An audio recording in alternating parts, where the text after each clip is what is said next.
Welcome to Chris Parkin Shooting Sports. Today we're going to have a look at three different types of rimfire rifle. We've got a semi-automatic rifle, we've got heavier long-range precision rimfire, and we've also got a lighter walnut stock sporting rifle, which is great for vermin control and hunting small game.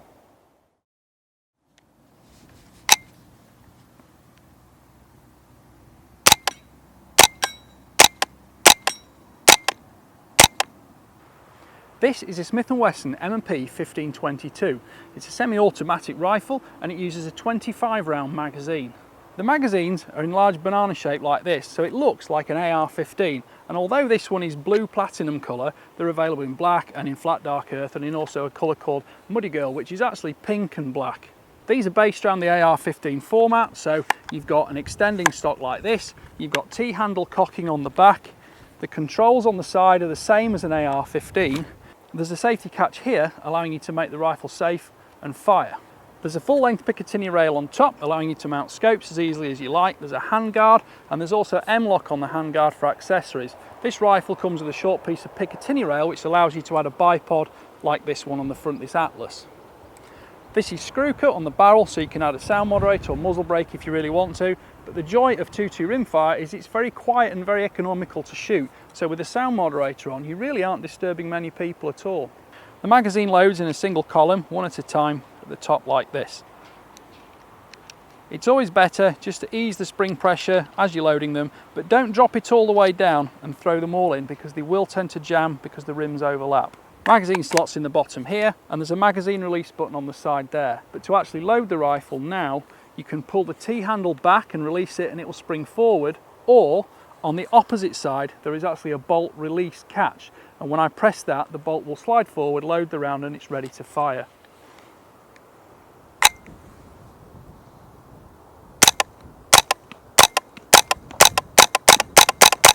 Semi-automatic rimfires are very popular for competition shooting where you've got a lot of fire and movement. They're great for multi-position shooting, and of course because they replicate the real thing in larger 223 calibers, you can use them exactly as you would in large civilian service rifle competition.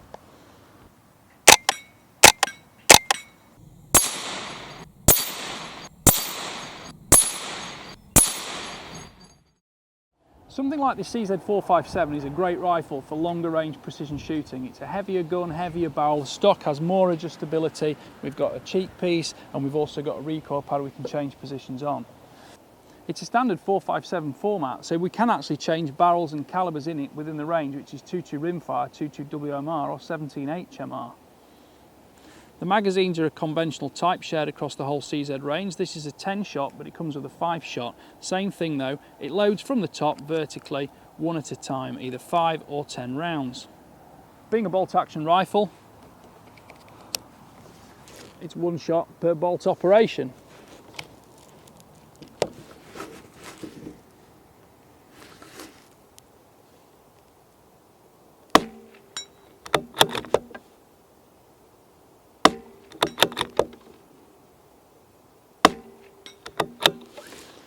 And for target use or long range precision, it's better to have a heavier gun with a lot more ergonomic flexibility to suit you well. It's important too to have a nice crisp precise trigger and a bolt handle which can be operated with as little movement as possible, which would disturb the rifle on aim.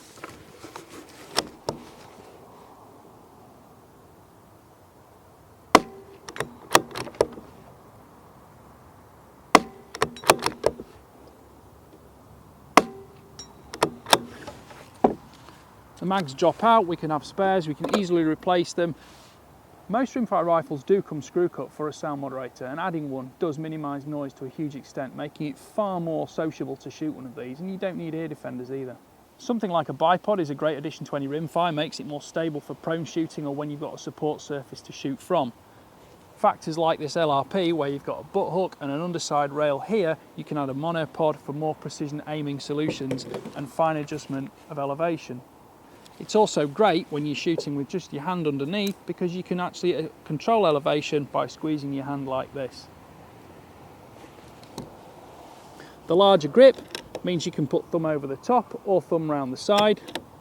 Having a Picatinny rail, whether it has extra elevation built in or not, makes it far easier adding larger target scopes or night vision units. Something like this Steyr Zepha II is in 17 HMR. Now, this is available in 2.2 Rimfire and as well as 2.2 WMR, but it represents a completely different type of rifle. It's a lightweight walnut stock, it's a sporting rifle, it's great for vermin control or for small game like rabbits and hares.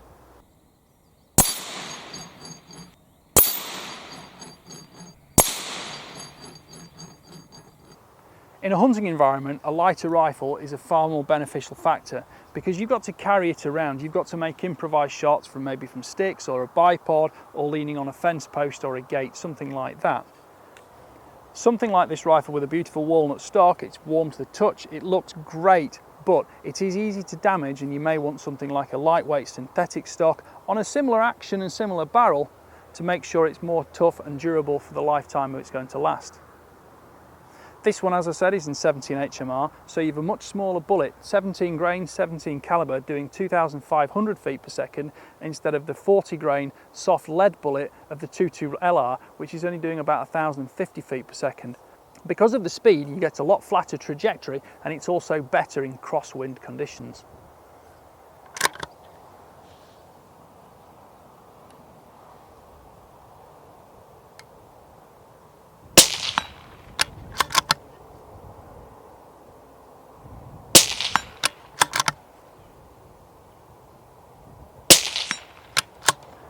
Being supersonic makes for much more muzzle report, but it's worth it because you can take down animals as large as foxes at intermediate distances with a 17 HMR.